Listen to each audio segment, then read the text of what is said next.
What's good, everyone? It's your boy Sahlos back again with some Pokemon, and we are here to finish my Brilliant Diamond and Shining Pearl playthrough. Sorry, Pokemon Brilliant Diamond, but if you guys are only watching my YouTube channel, you're probably a little confused right now because I'm about to go fight Super Boss Cynthia, but I keep stressing you guys at Sahlos on Instagram. This is where I do most of my stuff. We have been playing through Brilliant Diamond Shining Pearl since it came out, and we have done everything in the game. The only thing left to do is fight Super Boss Cynthia. If you guys know by Super Boss Cynthia, she has a level 88 Garchomp, and her Pokemon are fully EV trained, fully IV bred. It's gonna be insane. So what I've decided to do is that if she's gonna bring her A game, I'm gonna bring my A game too. So what I have done is I have created a replica of the strongest team members from across the ages, across all of my Pokemon playthroughs, mainly my Nuzlocks. But this is going to be our all-star team, my champion team. So this is Champion Sahlos' team if I were to have one. So let me give you guys a little history lesson. First, we have Valter. He feasts, he hungers. If you guys followed me a couple years ago on Instagram, this guy is actually from our Pokemon Black and White 2 Nuzlocke, which actually I ended up losing.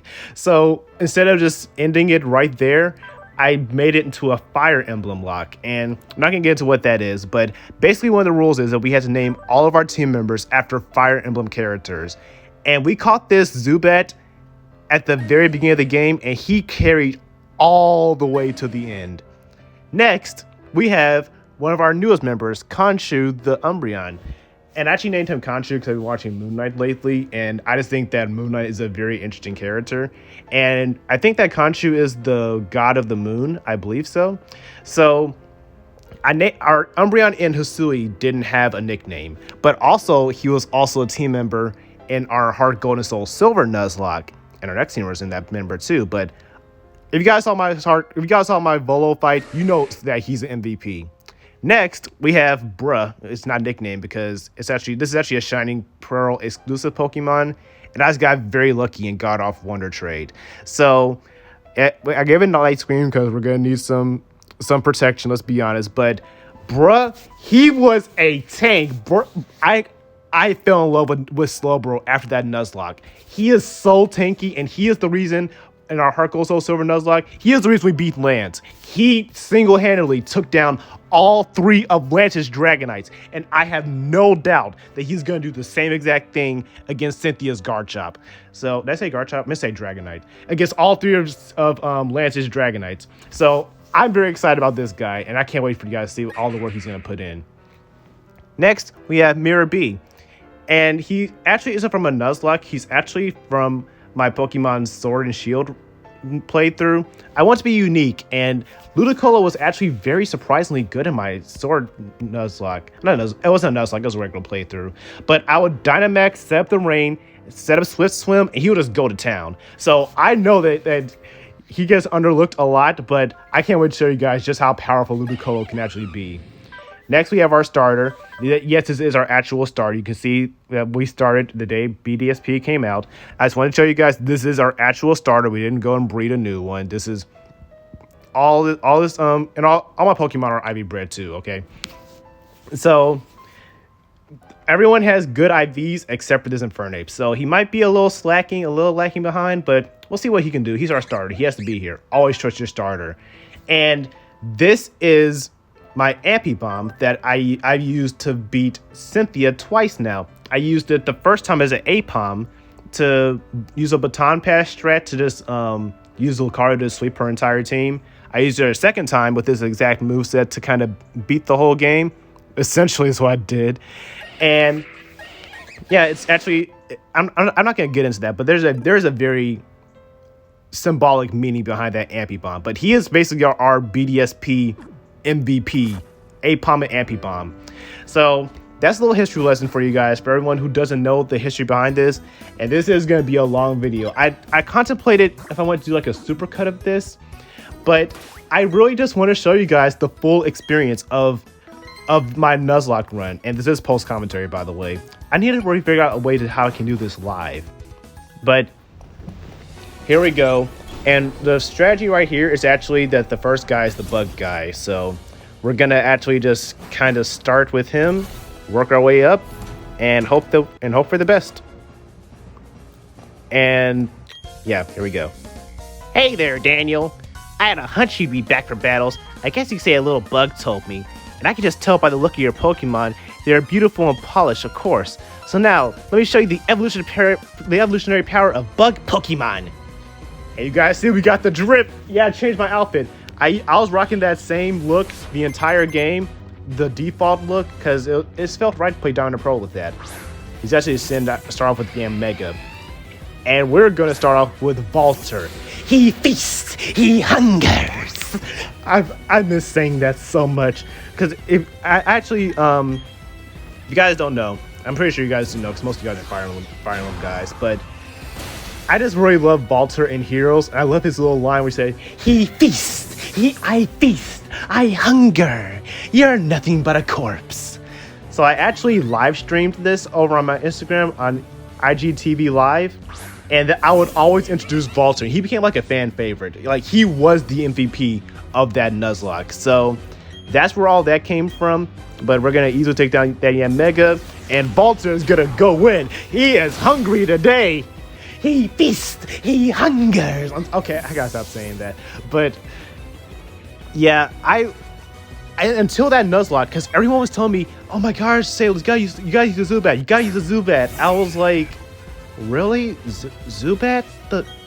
The thing that's in every cave, and we're gonna get to like 1 million of them? You guys want Zubat? Yes, get Zubat. Put on your team because he evolves into Crobat. And until that Nuzlocke, I had no idea how much of a fan favorite Pokemon Crobat was. Like, I never had anything against Crobat, okay? It's not that I didn't hate Crobat. I was just like, I mean, even as a kid, I did think like the second pair of wings and how it kind of flew around. Because Brock did have a Crobat, right? I always thought it was cool in the ML. Like, that's actually a pretty cool design. But I never knew, like, when I say that Crobat is popular, like, Crobat is popular. Like, Lucario popular. Like, who else is a very popular Pokemon that you can't escape? Like, Eevee popular. Like, I did not know that Crobat was in that tier of popularity with the fans. So I learned something from that Nuzlocke. Don't talk bad about Crobat. Those Crobat fans will come for you, let me tell you that. So look, I didn't say anything bad about it, but yeah, we're gonna I need to pay attention to the battle as well so I can commentate what's actually happening.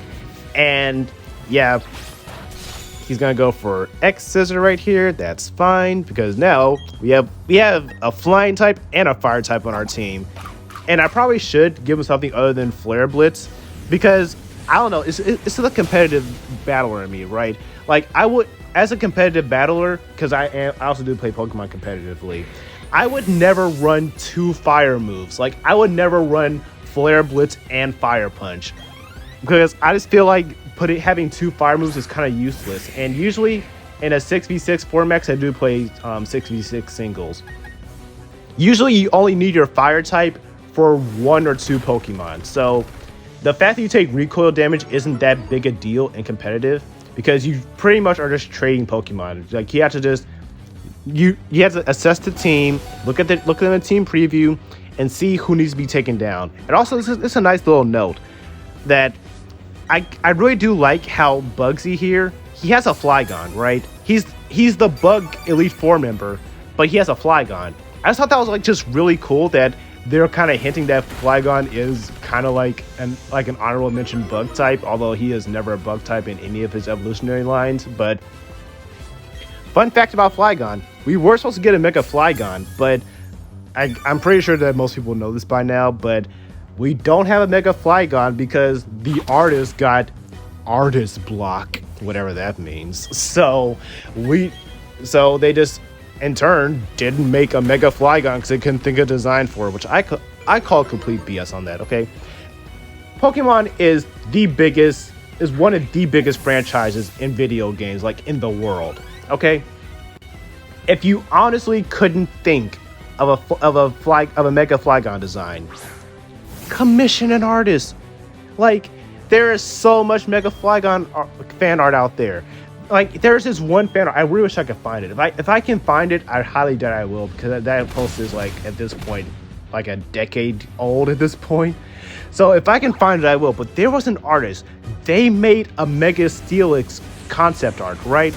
But it was so spot on. It was so spot on. Like, when I tell you that they had like the crystals and everything, like, there's some differences between the two designs, but a couple of days later, Mega Steelix got revealed. And I was like, there is no way that these two designs are this close to each other. But yeah, we're gonna go ahead and take down Bugsy right here, get a crit, not gonna really matter. And that's gonna be the first arc of one of our 5 battles. 1 down, 4 to go. I completely lost, but I think you've come to realize how great bug Pokemon can be. This brings me back to the first time I discovered bug Pokemon.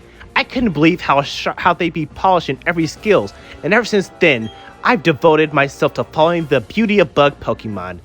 But as much as it bugs me to say, oh, by the way, I can shower the world and it doesn't matter because I scroll too fast.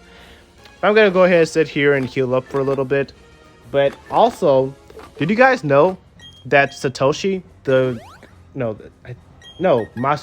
Is it Masuda? I forget. I know Satoshi is named after the creator of Pokemon, but is that the creator of the anime or the creator of Pokemon? Satoshi is a real person, okay? And he is named after one of the creators of Pokemon. But I know Satoshi is the creator of Pokemon, and Masuda is the director. But that's how it goes, okay. So Satoshi, as a kid, he liked to collect bugs. And my dad also did this as well, that me and my sister used to be scared of worms. So what he would make us do is he would actually, hold on real quick. I'm going to actually save my game right here, because only you can predict lost save data. So make sure you save that game before anything goes down, because it'll absolutely suck. You fight Bertha right here. She hits Fisher 5 times in a row. You have to start all over. So always make sure you save that game, because you don't want to lose any lost save data. But yeah, my dad, he would always make me and my sister go outside and collect dried worms, because we were scared of worms growing up for some reason. So he would make us collect them, and now we're not scared of worms anymore. Also, I didn't know this. My coworker told me this a couple of weeks ago, that a worm on each end, it has both reproductive organs on it. So if you ever see a worm curled up in a ball, it's essentially giving itself head. That's what's going on right there. I was like, okay. Oh, yeah. Worms can self-reproduce. That's why there's so many of them. But yeah. Why I just got into a whole little side rant about worms giving themselves head, I really don't know. I guess I just got on like the whole Bugsy side. I guess like Bugsy on the brain got me thinking about bugs, but let's get back on track, okay? Right now, Ludicolo's dancing on the screen. He's having a good time. And this is legitimately how I just kind of swept through most of Sword and Shield. No lie. Whenever, I know you couldn't Dynamax literally everywhere, but Ludicolo was my dedicated Dynamaxer. So the strat was that I would give it a Damp Rock, I would Dynamax, I would max, what's the water one called? It's been so long since I played Sword and Shield competitive. Actually, this is an idea I had for myself. I was going to take this all-star team, and I was actually going to take it onto Wi-Fi and do a few BDSP battles. If you guys want to see that, if you guys want to see me take this team into the competitive scene of BDSP, because yes, BDSP does have a very thriving and a very active competitive community. So if you guys want to see this team take on the Smogon BDSP meta, type what's so good? Type password die if you want to see this. If you want to see me take on the meta of BDSP OU. And if you do, we'll have a bonus episode. So this is like literally what I would do. I would Dynamax. I would blast them with the max water move. Then when the Dynamax was done, I would just sweep them with Rain Dish. And that was a pretty effective strategy to kind of sweep half the game. That's how I beat Leon. Actually, with Leon, he actually kind of screwed me over because I set up the rain, right? I set up the rain, and then he used Max Rock Ball to get rid of the rain. And then he used Max Airstream to boost his speed up, and then he killed Ludicolo. So Ludicolo was about to beat Charizard, but he lived on like a sliver of HP. So then he healed, and then my Dynamax ran out. And yeah, that's kind of how that went. So after that, Runerigus was able to come in, and he couldn't hit Runerigus because he set up Sandstorm. So his Solar Beam was 2 turns. So while he was charging Solar Beam, I just hit him with the Rock move, and well, that was that. So Runerigus really got the final KO, but Ludicolo put in the work against that Charizard. I'm not going to take that away from him. So ever since that Sword and Shield playthrough, I've just loved Ludicolo. And I've always loved Ludicolo because he had a very interesting typing. As a kid, I could never grasp my brain around how to fight this thing. Victory can be in sight, but take care. And the final Pokemon is going to be Rhyperior. But yeah, like back then, I think Ludicolo's only weakness is Poison and Flying. Poison, Flying, and Bug. Those are his 3 weaknesses. And all 3 of those types are relatively obscure. I mean, Poison's a little more common now because you kind of have to have Poison moves for Fairies, which, spoilers, Cynthia's Garchomp does have Poison Jab for Fairies. So there's that. But yeah, back in the day, those are very rare types. So it's like Ludicolo effectively had no weaknesses. I thought that was just so cool. But unfortunately, he wasn't in my game. He was a version exclusive to the other game. So now we're going to actually go ahead and continue. And next, we're going to actually go to my favorite Elite Four member, Flint. I just love Flint so much. He is such a cool character. But unfortunately, the anime or whoever designs Flint. But we're actually going to go ahead and save our game because only you can thought save data. Because it would absolutely suck. You fight Flint right here. He sets up a source with his Infernape and sweeps your entire team. So make sure you save that game before anything crazy goes down. Alright, let's do this. Yo, Daniel! I've been boiling to wait to see you again. Any battle uses guaranteed to get hot. But right now, my soul is burning 50 million degrees. That's harder than the surface of the sun. Oh, okay, Flint. Nice to know that you're burning hard in the sun right now. Yeah, I'm pretty sure that's hyperbolic. Is that the right word? I think it's the right word. But yeah, same strategy. We're gonna go ahead and set up a Ludicolo. He's gonna set up the sun. That's completely fine because I'm gonna set up the rain, and I'm going to quite literally rain on his parade. I'm sorry, that was very bad. But yeah, it's always kind of a weird thing of the Elite Four for me. Like, why do you have 2 Elite Four members back to back that are weak to water? Wouldn't that this is like, as a kid, I picked Empoleon, and this is like groundbreaking to me. Every single time I go to Sinnoh, I have picked Empoleon. I have never picked Infernape. I have never picked Torterra. And I actually, in my original Diamond Nuzlocke, which is still actually ongoing, I asked you guys to pick my starter, and you guys picked Torterra for me. And in this playthrough, I'm playing Infernape. So in recent history, I have picked all 3 starters, but growing up, whenever I went to Sinnoh, I always picked Empoleon, and because of that, the Elite Four is kind of a joke to me because, yeah, back then, the Psychic Elite Four member, Empoleon's a Steel type, so he just kind of doesn't take damage to that. He bodies both the Rock and the Fire Elite Four, so it's already Bugsy, and Bugsy's a joke in himself. So yeah, I've never really struggled with the Sinnoh Elite Four. at all. And if you guys know about how I feel about Cynthia, yeah, she was a very hard battle, but I feel like she's just a difficulty spike. Kind of like with Ultra Necrozma, the first time you fight him, it is very hard, but after you know it's coming, you have ample time to prepare for that. So if you get bodied by Ultra Necrozma, it's kind of like getting bodied by Fallen Edelgard in Heroes in 2022. If you lose to Fallen Edelgard in 2022, that's kind of on you. I'm just being real with you. But yeah, back on track. Yeah, he has Thunder Punch for water types, but Slowbro is a physical tank. And like I said in the beginning, I absolutely fell in love with Slowbro after this playthrough. Granted, I've never actually used one. I know that I fought millions of Slowbro because Slowbro is just that go-to tank when you need to take hits.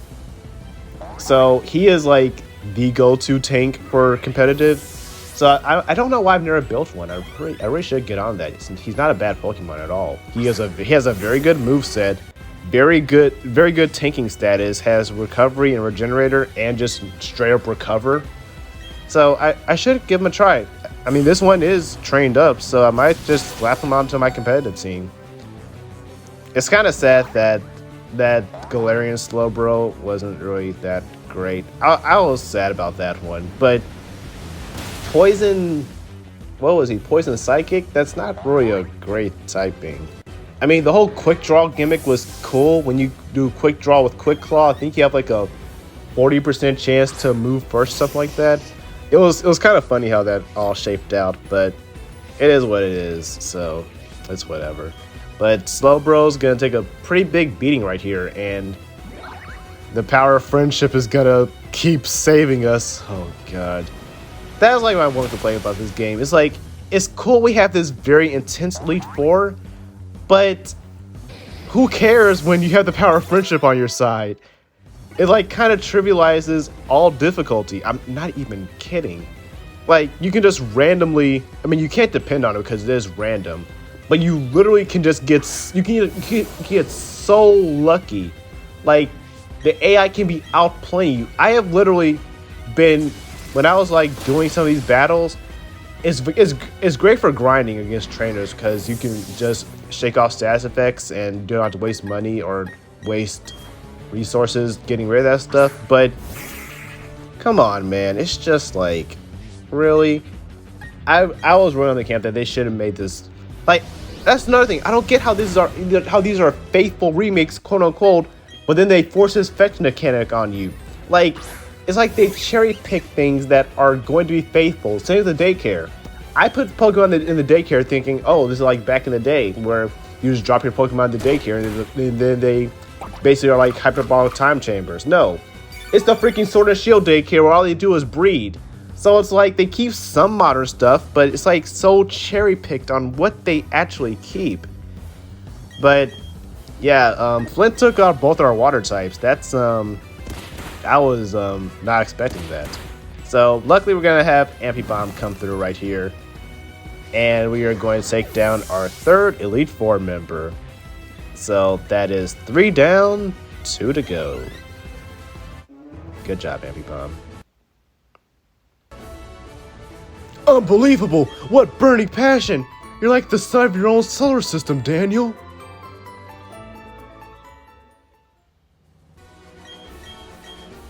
Whew, burned right down to cinders. Alright, so we got some healing to do because Flint actually kind of put in the work.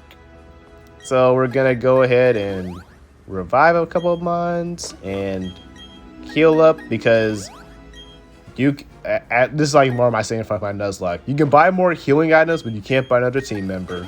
But in this case, this is like just gauntlet style, so whatever. And now we are actually going to go to the second Elite Four. And it might actually be a little strange, but I know I actually am gonna leave with Umbreon, but spoilers because I can see into the future. No, it's just post-commentated. But I am going to end up switching over to Valter because I know he's going to lead with Mr. Mime. And his whole strategy is that he has a dual screens team. So what I'm trying to do is I'm gonna switch to Volta right here. Oh, I'm not gonna switch to Volta. Oh, I could have swore I swapped to Volta. I guess not. Okay, forget what I just said. But yeah, I am going to switch in because I want to kill this thing as fast as possible before he gets his screens up. But I'm pretty sure did I just miss it? Did I like don't blink or you miss it? He's gonna send out Mr. Mime, and who am I gonna send out? Okay, yeah, I did send out Vault. Okay, so I just missed why I swapped it. But yeah, that's my. I was about to say I could have swore I lived with Valter, but yeah, that's my whole goal. I'm gonna fish for a crit and try to one-shot him, or just straight up kill him. But he's gonna barely hang on there, so he's gonna get up a layer of Reflect, which is gonna be a little annoying, but it is what it is. And there are a lot of Easter eggs with this Elite Four member in particular. I think that some of the books that he reads have led to a lot of fan fictions. Same with, I think Chantel is her name, the Ghost Elite Four member in Unova. I know that there is a story of a trainer who gets turned into a frog or something like that, or something about a frog and a trainer, and that's like led to a whole bunch of speculation around Ash Ninja before we knew what the Bond phenomenon actually was. The same with Lucian. Like, I believe that one of the books that he reads, he's reading Vincent Van Gogh or something from the Canada Live. And there's like a lot of, like, if you really listen to what he's saying about the book that he reads, there are a lot of Easter eggs in there, and there are a lot of fan theories that come from the books he read. So if that interests you, I suggest you go check it out. So I'm actually going to go ahead and dip right here because I'm not trying to eat a psychic, and we're actually going to go into Khonshu, or Umbreon. Like I said, in Legends Arceus, he didn't have a nickname because I could not for the life of me think of a nickname for Umbreon. But I've really been getting into this Moon Knight series, and I think it's really cool how they're setting up how gods work in the MCU. And I'm pretty sure that is going to be very important going forward, especially with the newest big flick coming out in the Marvel Cinematic Universe. If you guys are into that type of stuff, that Thor Love and Thunder is going to quite literally be Thor finding, as he puts it, his place in the universe. So I think that's like kind of hinting at he's going to take on the powers of the Odin Force and become an actual celestial being / god. And Moon Knight is really setting up how gods work in the MCU. So I think it's like setting the framework, kind of like how in Infinity War we had to have a lot of time dedicated to how time travel works in the MCU. I believe it was called the original. I think it was the original one, or Doctor Strange's teachers. I've never actually seen the Doctor Strange movie. I've heard it's a good watch. So I should just go back and watch it one day, especially since he's one of the only OG Avengers that's still around. But yeah, it's kind of like you don't have to waste time explaining that, because if you want to know how things work, you just go back and watch these Marvel shows, and that's how you get it. So we are going to pull through right here, and actually we're going to be able to take down Espeon, but I did skip a little bit because it kind of was a stall fest, and wasn't trying to have y'all sit through all that. But next he's going to send out Alakazam, and that's the one reason why I don't really use Umbreon all that much, because as Wolfie says, Umbreon is a Pokemon who has all my friends are dead syndrome. And what that means is that he will live. He will take some serious punishment. I mean, like, Umbreon, he's taken a Focus Blast, close combats. He has good special defense and good HP, but it comes at a cost as low speed and low offenses. So he's essentially just gonna sit there and not do anything, which is what kind of why he fits so well into Stall, because in Stall, all you have to do is out-survive your opponent. That is probably the easiest, most brain-dead strategy, but it's also one of the most infuriating play styles, because you are literally sitting there for hours upon end just to win a game. And I just personally can't play that way, which is, I know Stall has also kind of worked well with the 20-minute timer, because if your opponents can't kill you in 20 minutes, you just win by default. All you have to do is keep more Pokemon than them, and it takes a long time to break through a Stall team. You either have to be very good at predicting, or you just have to just straight up outplay them. And yeah, fighting Stall is just universally hated, so if you want a good score on the ladder, use stall, but just know you're not going to have any friends. But yeah, Umbreon's going to go down. We're going to actually try to take this down with Ampy Bomb right here. And I think that Payback is such a cool move on Ampy Bomb, because if you use Technician on it, I believe that with Technician boosted Fake Out, it goes from 50 to 90 base power. And if you get hit first, then you get double the power. So it's actually 100 base power. So it's actually a really cool move. We're actually going to go into our starter here, and we're going to blow this thing to Kingdom Come. We really haven't used our starter all this much, and we haven't used our starter at all in this playthrough. And it's not that he wasn't bad. It's just that when he was good, I didn't take advantage of it, because I didn't want to just steamroll the entire game, and I wanted to actually have a little bit of a challenge. So I only used him when I absolutely had to. But now that we're at the end of the game, being that, like I said, I got very fortunate and very lucky to have a 6 IV Ditto in this game. So I was able to actually IV breathe this entire team. So now combine that with the fact he's the only one that's not EV trained, and he's the only one that's not IV bred, he kind of is the weakest link. But like I said, he's our starter, so he has to be here. My motto, if anyone knows me, is always trust your starter. And you're going to have a Slowbro too. Interesting. I find it kind of funny how two of my Pokemon are version exclusives. Both Ludicolo and Slowbro are version exclusives with Shining Pearl. I know people said that Shining Pearl got the short end of the stick, but I think I've used a lot of Shining Pearl version exclusive Pokemon. Like, Salamence is exclusive to Shining Pearl. Ludicolo's exclusive to Shining Pearl. Slowbro's exclusive to Shining Pearl. Like, they got their heat moments. And another Pokemon I actually wanted to use in this fight was my Array from that Soul Silver Nuzlocke, because Array was a very good. Array helped us a lot. Array was a Mischievous, and it never got a chance to evolve to Miss Magius. And I was really sad about that, because all I had to do was get to Kanto. I knew exactly where the Duskstone was in Kanto, but we just never got it in time. So she ended up dying, and she died in the Elite Four actually, and that made me sad. It made me sad that I never got to use that Miss Magius, but that Mischievous carried us so hard throughout all of Johto. So I wanted to use that, but she's a Shining Pearl exclusive too. And now we're gonna go back into Valter. He feasts, he hungers. And we're gonna go on for a Brave Bird right here. And we are going to take the W. And now the only trainer left in our way is Cynthia. Good job, Valter. You never let me down you never let me down in White 2. You're not letting me down here. So I guess you've... Oh, well, gotta skip through that again. I concede defeat. I used everything at my command, but you persevered through it all. Now that all that remains are to write your own epilogue. But before I write my own epilogue, we are going to sit here and heal up. And I'm going to take this time to explain a little bit of the history behind me and Cynthia. So I've called out Cynthia on multiple occasions that I think that she is the most overrated champion in all of Pokemon. Am I saying Cynthia is an easy fight? No, because Volkner is level 48, and Cynthia's ace is level 66 in Diamond and Pearl. That is a very huge spike. And you know what other game did this? Sword and Shield.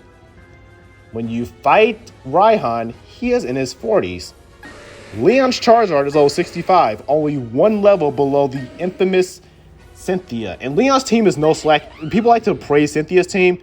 Leon's team was packing some heat, okay? Let's not try to downplay how powerful this man's team was. He had one of the three starters.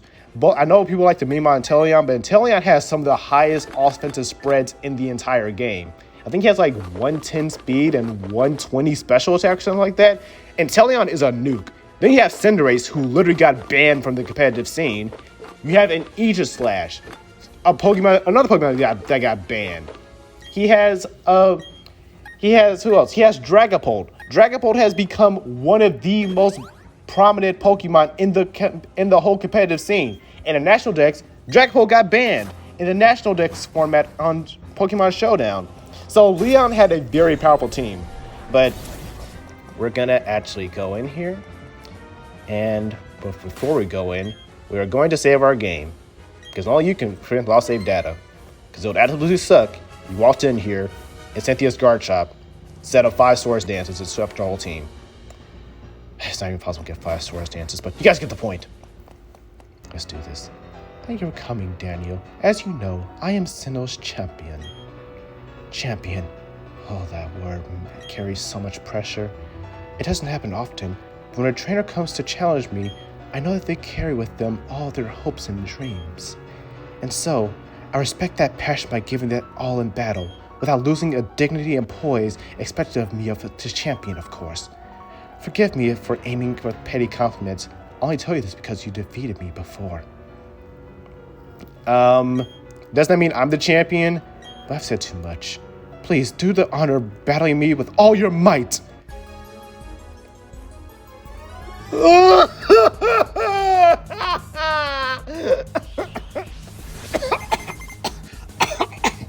Sorry.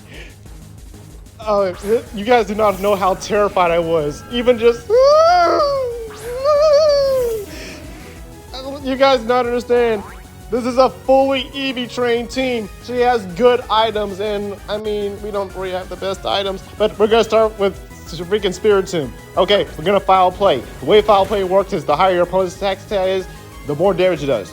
Spiritomb's attack stat is complete doo-doo butter, so it's not gonna do anything. She's gonna try to burn us. That is fine. She's gonna make the swap right here. She's actually playing like a competitive player. Gonna set out that Lucario. And I thought she big brained right here. I thought she really big brained. I thought her Lucario had Justified.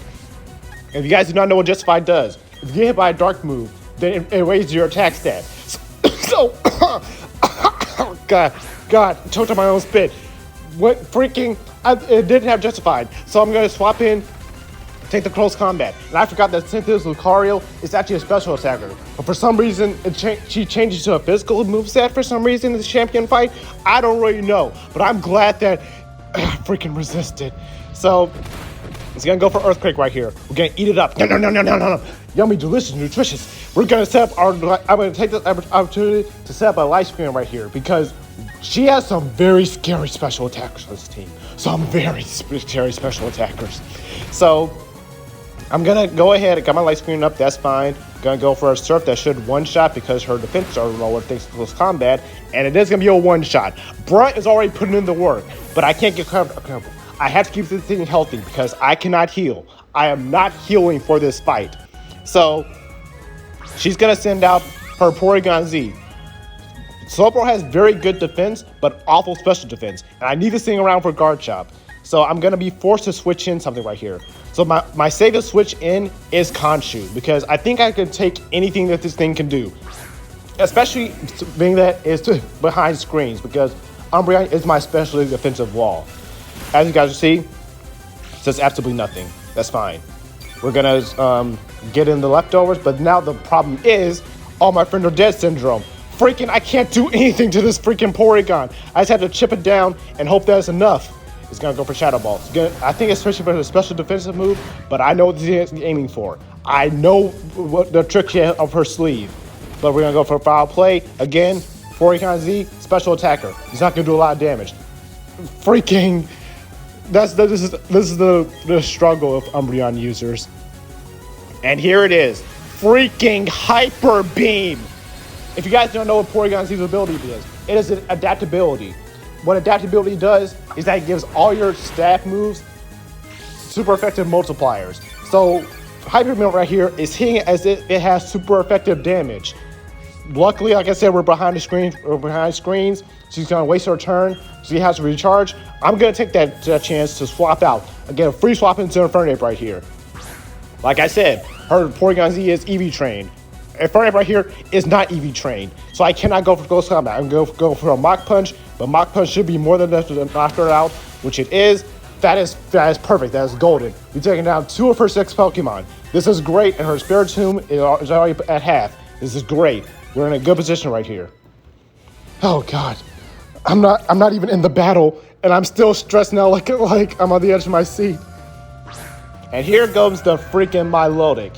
And let me tell you about this Milotic. This Milotic might be scarier than her actual guard chop. As a kid, I thought her ace was Milotic because she sent in guard chop way before she said my load. I think like she said her Garchomp third or something.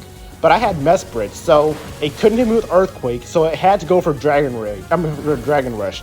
It missed Dragon Rush twice, and I just hit it with the Blizzard, and then that was the end of the missed Garchomp.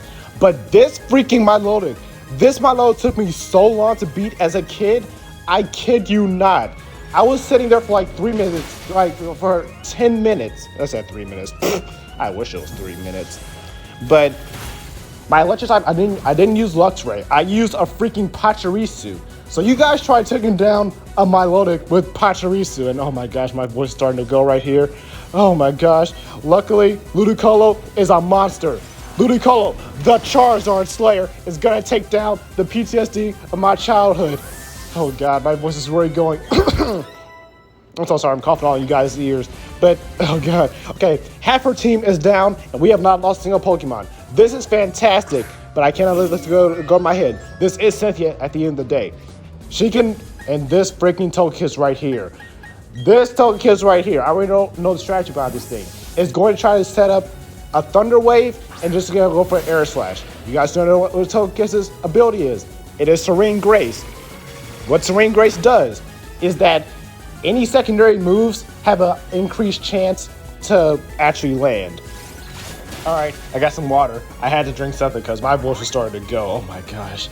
You guys do not know how nervous I was because when I said I've talked so much crap about Cynthia, I have talked so much crap about Cynthia. I have pissed off so many Cynthia fanboys. So much to the point that people are rooting for me to lose this battle right here. So I felt a huge responsibility to not get bodied right here. And oh my gosh, my voice is gone.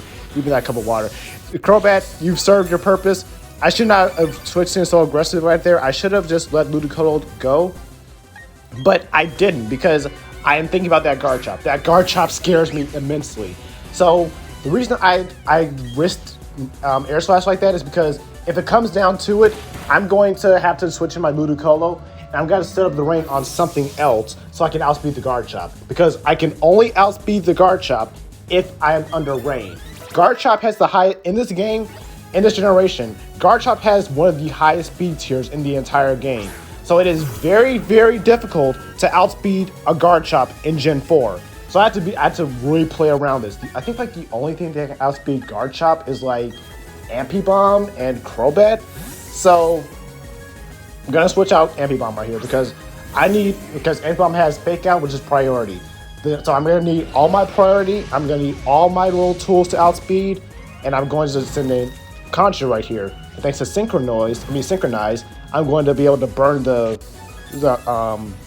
Spiritomb back. But also that's also bad because now his attack stat also worse, which also means that now Foul Play is gonna be doing next to nothing. And here comes the Stall Fest. Buckle in, you guys. This is gonna be a long one. But Umbreon, I have faith in you. You've taken down Volo. You've taken down Giratina in both forms. I have faith in you. All we have to do is just tough it out. Take the hits. Take them. And I'm actually gonna stay in right here. And oh my gosh, that is Citrus Berry too. So yeah, this is gonna be a fight. I think I actually end up skipping through some of this because I don't want you guys to sit through this. But yeah, like I said, I had a stonewall determination.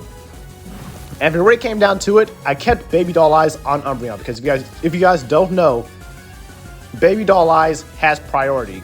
So it's essentially Growl with priority, which sounds pretty bad, but if we can lower that Garchomp's attack at all to keep that freaking Swords Dance at bay with priority, we can't keep the Swords Dance at bay because it goes for Swords Dance, that's +2. We go for Baby Doll Eyes, that's +1. And then we do it again before it has a chance to Swords Dance back in neutral. So we can neutralize Swords Dance with this Umbreon if we catch it on the switch. Wait, what did she say? I didn't even see what she said right there. Gonna go for Dark Pulse, Bomb's gonna go down, that is fine. We still have answers. We still have answers to that Garchomp. So I was willing to make this trade too. I should have kept that Ambibomb around for Fake Out because Fake Out does some damage, let me tell you. But I'm actually gonna take this chance to set up the rain because I know my win condition. I literally have to beat this Garchomp. So I'm gonna take this time to step the rain. A rain boost to surf should be more than enough to knock out the Spiritomb right here. And that's exactly what I'm going to do. And the rain should last us throughout the rest of the battle, because now all we have left is the freaking Garchomp itself. So I'm going to go for Surf right here. Unsurprisingly, I'm pretty sure it's a one-shot. I think it's a one-shot. Let's see. Goes for Surf. Surfing. No, it's not a one-shot. It's actually a two-shot. Spiritomb is actually pretty bulky. Like I said, it is EV trained, so there is that too, but we're going to barely live it. Ugh. That is so close. That is too close for comfort. So we're going to Surf right here, and that's going to knock it out. And I was actually really scared I was going to die from burn right here. I was really hoping that wasn't the case, because then my whole strategy goes down the window, right? I mean, I still have answers, like I said. I still have the Umbreon to neutralize her Swords Dance if she goes for it with Umbreon, and I can use that Foul Play to my advantage. Like I said, the way the Foul Play works is the higher the opponent's attack stat is, the more damage it does. So if she Swords Dances, I can literally punish her for it. And that's what I was kind of banking on with Umbreon, to at least be able to either A, catch her Swords Dancing, or B, just keep punching her in the face with her natural high attack stat. And here it comes. Here's the end game, everyone. As you guys saw, Ludicolo actually did go down to burn right here. So it all comes back to what I said earlier. It's going to be Garchomp versus Slowbro. I saw this coming. This was one of my natural answers. And she actually just goes for Swords Dance. This is actually terrifying. This is not part of the plan. I know she has a Yachi Berry, so I have to go for Surf right here. I have to weaken it before I go for an Ice Beam. Because even though it's 4 times effective, it is not going to one-shot. I'm going to use the power of friendship to bob and weave. And there comes the Yachi Berry. Here comes the Yachi Berry. Oh, just barely. She like literally lives on like 1 HP. I was like, are you kidding me right now? No, I'm not yet. I will not let this go down so easily. And here, she's gonna full restore right here. And I am praying, I am banking that this is a one-shot, because I think she has 6 full restores. So even if she lives right here, which yes, she does live. No, she doesn't. I just get a friendship crit. I'm pretty sure that would have killed. I am almost positive that crit did not matter, but we'll never know. The way that this ends is the power of friendship. So it helps us screw over Cynthia. Not how I wanted to beat her, but it's freaking Cynthia, you guys. But you guys, we have done it. We have actually Khonshu, our ace from Pokemon Legends Arceus, Ludicolo, our ace from Pokemon Shield, Slowbro, our ace from Heart Gold Soul Silver, Valter, our ace from Pokemon White 2, Infernape, our starter, and Ampibomb, the one who means so much to my heart. This is it, everyone. This is Champion Sahlos' team. What is a Garchomp? What is a Porygon Z? This is just so emotional. Like I don't think my newer followers really understand this, but my Pokemon journey on my Pokemon journey on YouTube and on Instagram started with that Soul Silver Nuzlocke back in 2016. And ever since then, I've made it my goal to Nuzlocke every mainline series Pokemon game, which I'm not doing a very good job. I only Nuzlocke Gen 4 and 5. But Ampibomb, who has taken down the Tower Tycoon, got me through all the Gym Leader rematches, who have competitive teams. Ludicolo, who took down the big, bad, undefeated champion. Slowbro, who took down 3 of Lance's Dragonites. Khonshu, the Umbreon, who took down the infamous Volo and his freaking 8-man team. Our starter, Infernape. Crobat, he feasts, he hungers, who carried us through the entire Let's Play. Without that Crobat, we would have lost to Dragon Dancing Hackstresses. It's just been such a ride, and thank you guys for being a part of it. It's been your boy Sahlos. Password die if you want to see us take down the world. Until then, I'm out.